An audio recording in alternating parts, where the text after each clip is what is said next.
to the flag of the United States of America and to the republic for which it stands, one nation, under God, indivisible, with liberty and justice for all. Dear Heavenly Father, be with us this evening as we do the business for the city and the community and the good and the welfare. In Jesus' name we pray. Amen. Amen. This is item C, approval of agenda. This is the approval agenda for June 10th, 2024, regular planning commission meeting. Move to approve the agenda for June 10th, 2024. I'll second. All in favor? Aye. Very good. This is item D, citizens' comments. At this point, we would allow citizens to speak on anything they deem necessary. They're allowed 3 minutes. They will state their first and last name and where they reside. If it's in relation to the rezoning, there will be an open hearing, so anyone who wants to speak at that time can as well. So, Mr. Chair, at this point, you can open citizens' comments. All right, we'll open citizens' comments. Anybody want to speak at this time, feel free. All right, we'll close citizens' comments. Closing citizens' comments. Thank you very much. Item E, approval of minutes. So this is for the May 13th meeting, and the minutes for the June 10th meeting will be considered during the July 8th meeting. So as you know, it's gone for a while, so I haven't been able to do the minutes. So I'm going to ask for you to go ahead and just move past this until the June 10th meeting. I'm sorry, until the July 8th meeting.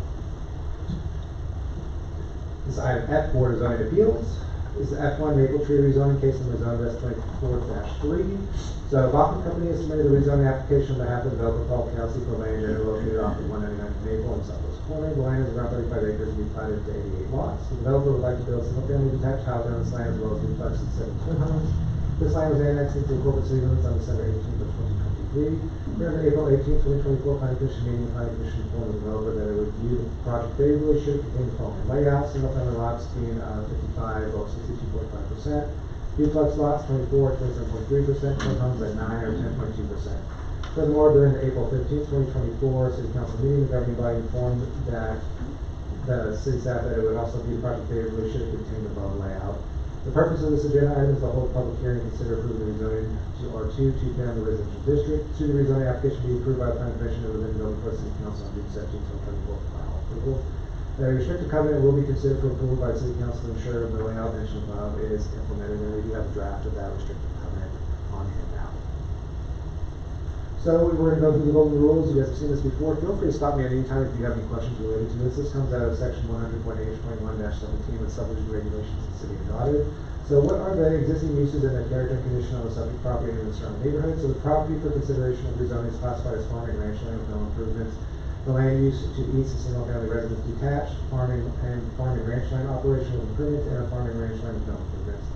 To the south, the land use is farming ranch operation with improvements and a single-family residence detached. To the west, the land use is farming ranch land with agricultural improvements, and to the north, the land use is farming ranch land with improvements.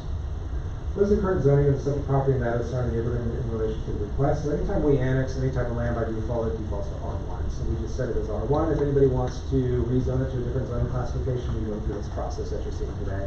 So the current zoning right now is R1, and that's what it defaults to when we annex it. The land use to the east is zoned RR, which is rural residential, a county classification. To the south, the land use is R1, single-family residential. To the west, the land use is RR, rural residential. To the north, the land use is zoned RR, rural residential. Is the length of time that subject property has remained undeveloped vacant is zone factor into consideration? So no, the land development and market trends are the impetus behind the rezoning. The rezoning as it stands right now is probably driven mostly by market trends and the growth of the city of Goddard. I don't think it's been sitting vacant because of anything other than that. Would the request correct an error in the application of these regulations? So no, there's nothing saying there now that the rezoning would require to be implemented so that it is conforming. Is the request caused by a change of conditions in the area of the subject property, and if so, what is the nature of significance of such change of conditions? And so every time you see 5, we all kind of generally understand it's due to high residential growth. Predominantly because of our school district. We have a really good school district that drives a lot of people that want to live in Goddard to go to the school district. And a lot of people live in Wichita and they want to live in Goddard to go to our Goddard to the Goddard school district. So that's driving a lot of our residential growth. So this residential growth is caused for different housing types that can be easily integrated into changing markets. And this is why the developers asking for 3 different housing types, not predominantly, but also as one consideration is the fact that these can be implemented immediately into the existing market. Adequate sewage disposal and water supply and all the necessary public facilities, including street access, exist or can be provided to serve uses that would be permitted on subject property. So yes, water and street are readily available. We have this is off of 199. Water is on the east side of 199 currently, so they can connect to it. Sewer would have to be done from some location, so we would have to introduce sewer through a petition process, and they're going to do a petition process for the lateral water as well, the lateral streets. But there's already paved road on the east side and water on the east side of the development. Would subject property need to be platted, replatted, or remove dedications made to right-of-way easements and access control of the setback line? So yes, the land will need to be platted. It's currently unplatted, so it's going to have to go through a platting process, just like you normally would see. Have it divided into lots that are able to be sold, and then any type of lots that would be for public use, and any easements or reserves, etc. Would screening plan be necessary for existing or potential use of the subject property? So no, screening is only required for multifamily or commercial. Multifamily, according to our subdivision regulations, is 3 units or greater. So no screening would be necessary for this particular development. Is suitable vacant land or buildings available or not available for development that currently has the same zoning as is requested? So R2 accounts for about 8.4% of all zoned acres, roughly 269 existing acres. If approved, it would account for about 9.6% or about 309 acres. If the request is for business or industrial uses, are such uses needed to provide more services or employment opportunities? So it does not apply. This is a residential. This is not commercial or industrial. Is subject property suitable for uses in the current zoning which has been restricted? So yes, R1 does allow for single-family detached housing and duplexes and twin homes as a conditional use. A conditional use is considered an acceptable use with conditions. So R1 is allowed for duplexes and twin homes. They would just have to do it through a conditional use process. And so this is more expeditious because then you can define the whole layout of the land at one time as opposed to going from one conditional use and another conditional use for every individual lot. To what extent would the removal of restrictions, i.e. the approval of the zoning district detrimentally affect other properties in the neighborhood? So the introduction of more cars could cause accumulations on 199 in the future, kind of similar to what we're seeing on 183rd. The more you have residential surrounding an arterial road, anytime there's a junction or a nexus of those two roads, you see queuing issues. And unless there's modifications or expansions. So in the future, as more development happens on 189th, you could experience queuing issues in a similar way that we're seeing on 183rd. Would the request be consistent with the purpose of the zoning district classification and intent and purpose of these regulations? So the district established to prevent medium density two-family dwelling units with both public sewage and water supply, and to allow certain community facilities. Is not intended generally for single-family residential use, except in the single area. Staff believes this to be generally in conformance with the zoning district purposes. So they're introducing single-family and two-family at the same time. This is Article 1.101, which is the general purpose and regulations and subdivision regulations, and it lists the following: to promote public health, safety, morals, comfort, and general welfare, and protect and control the aesthetics of redevelopment of the new developments, to establish a variety of zoning district classifications according to the use of land, abilities, and varying intensities of uses and standards, whose interrelationships with boundary zones form a compatible pattern of land uses or buffer areas which enhance the value of each zone, regulate and restrict the location, use, and appearance of building structures of land within each district, and to zone for residential, commercial, industrial, and other purposes, including floodplains. Regulate and restrict the height, number of stories, and size of buildings and the structures, including the distance from any lot line or street right of way, the percentage of each lot that may be occupied by buildings and other structures, the size of yards, courts, and other open spaces, to protect property and historical values and conserve energy and natural resources, to provide for adequate light and air, acceptable noise levels, to avoid undue concentration of population, vehicular traffic, and prevent overcrowding, use of land and public facilities, to facilitate adequate provision of transportation, water supplies, sewage disposal, schools, parks, and other public improvements, to provide adequate public notice on proposed changes in these regulations, zoning maps, and an opportunity to be heard on such zoning matters, to establish and provide procedures for the Board of Zoning Appeals to consider appeals, variances, and conditional uses as exceptions to these rules, and to implement goals, policies, and proposals of the comprehensive plan for the zoning jurisdiction. And so staff believe, generally speaking, approves is in conformance with the 10 purposes of subdivision regulations. Is requesting conformance of the comprehensive plan, or is it further enhance the implementation of the plan? So page 16, which you guys have seen this before, this is generally what I reference. As you know, the comprehensive plan is not the same as the subdivision regulations. Comprehensive plan is guidelines. Subdivision regulations we have to adhere to. So these comprehensive plan is supposed to be like a guiding force. And so page 16 and 17 and page 60 are generally what I refer to when we look at future land use. So page 16 of the comprehensive plan has a goal to promote continued residential development to enlarge the tax base and strengthen the municipal capacity to provide quality public facilities. So this is kind of a growth pattern what we're seeing when we see a lot of residential. When we look at our comprehensive plan, we see from 2015 when it was put together, that it is the goal of the city to have continued residential growth for that reason.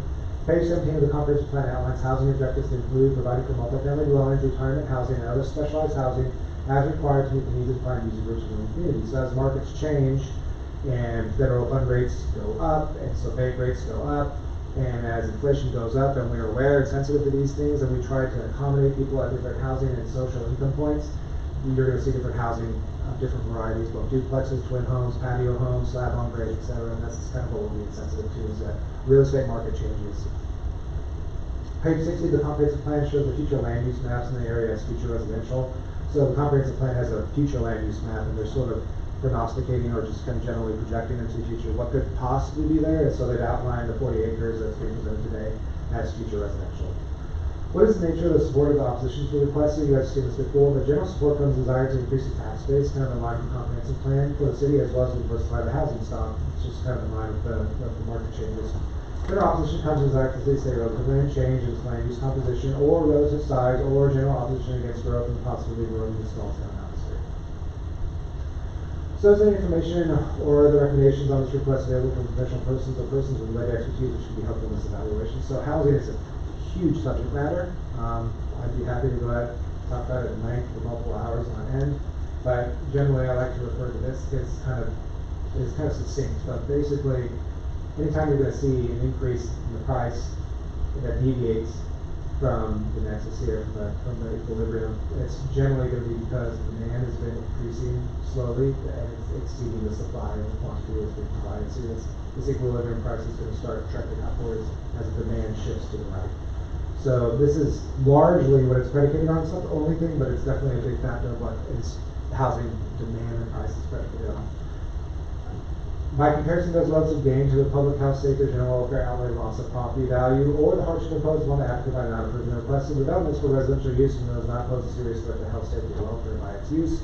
And as we've talked about before, each development is considered its own separate development according to the county, and it's appraised separately from any abutting or interrelated developments. So this is property in question. Here's 199. Here's 6th Street, which is also known as Maple. Here's a general sketch up of what it could look like, and this is not definitive. You would see it flat, but this is a general sketch. So this is kind of what they're hoping the layout would look like with this being a detention pond.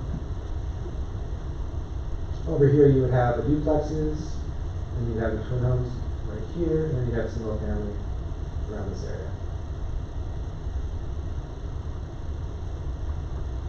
It is recommended that the planning commission have the planning commission chair open the public hearing, receive comments, close the public hearing, and approve the rezoning application for case of zone -24-3.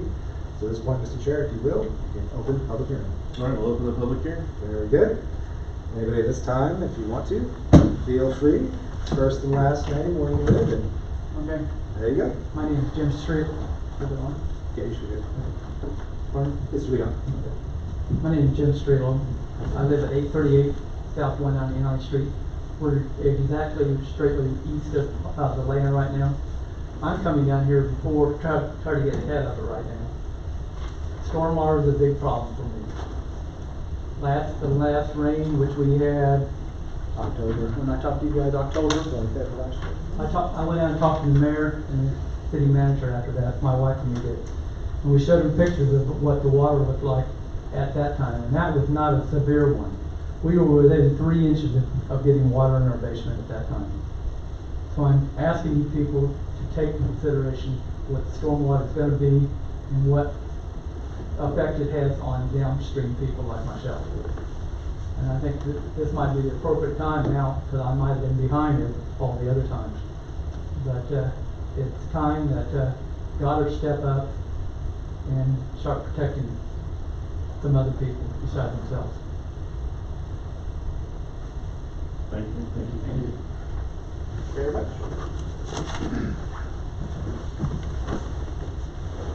This time, agent for the applicant.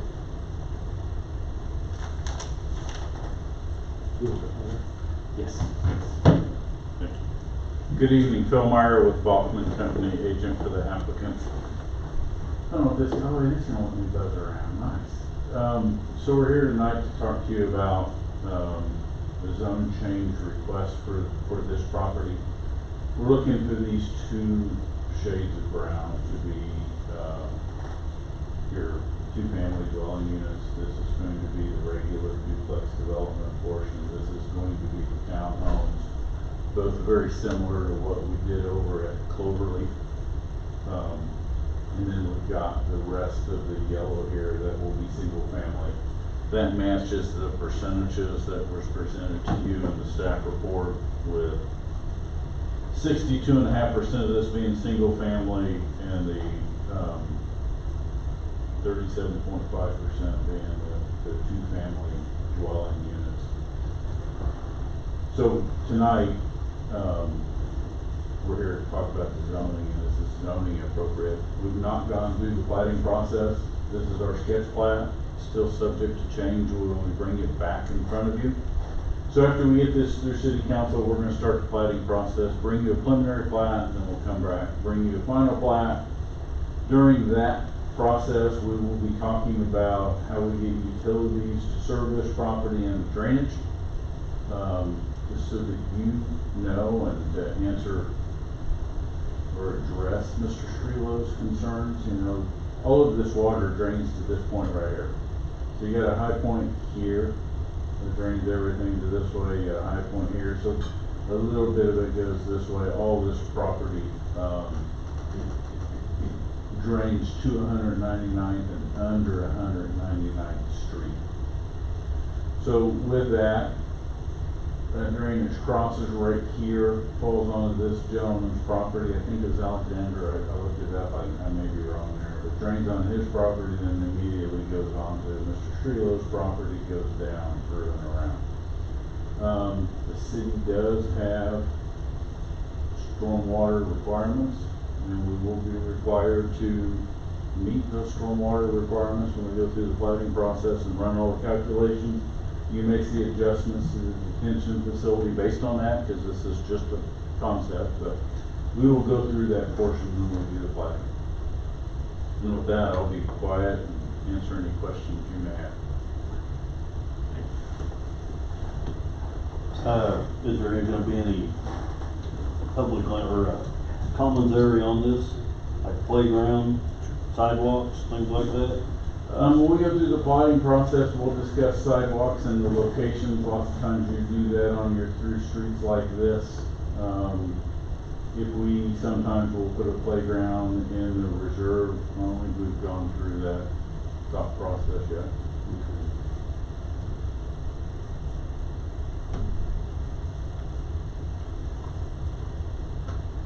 Thank you.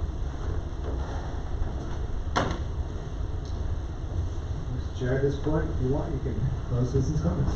We'll close this. Close the public hearing, excuse me. Close the public hearing. Thank you very much.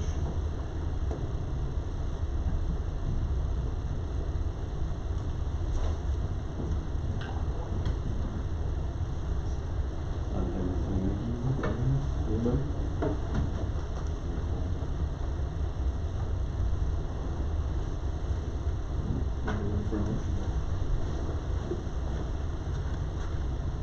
So in the motion, you'll have a restricted covenant, so it has to stay at that ratio of 21.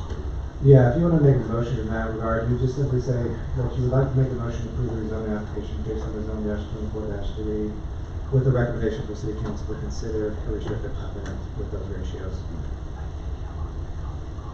Those percentages, how you want to. That's your motion? I just want to make sure nobody's got any other questions. That's good. Yeah. Okay, then I make a motion to approve the rezoning zone 24-3 with the recognition of the restricted covenant that took place. And I'll second.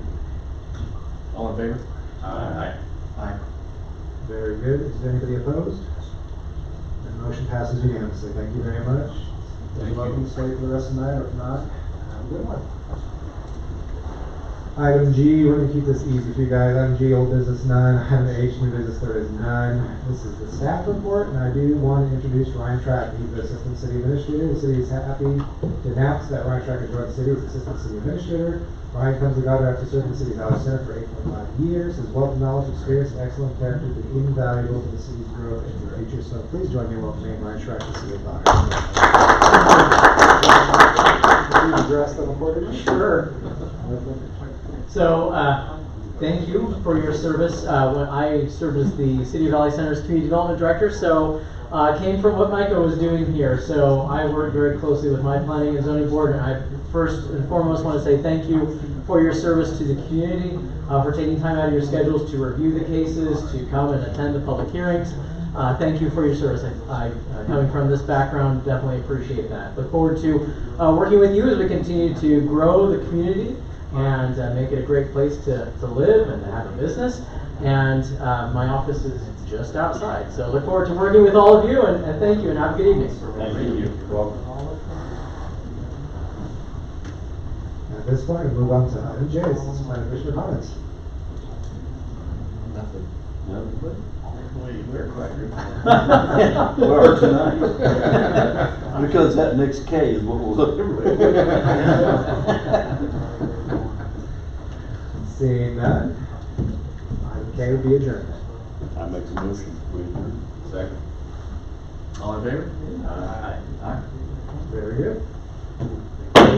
That's cool.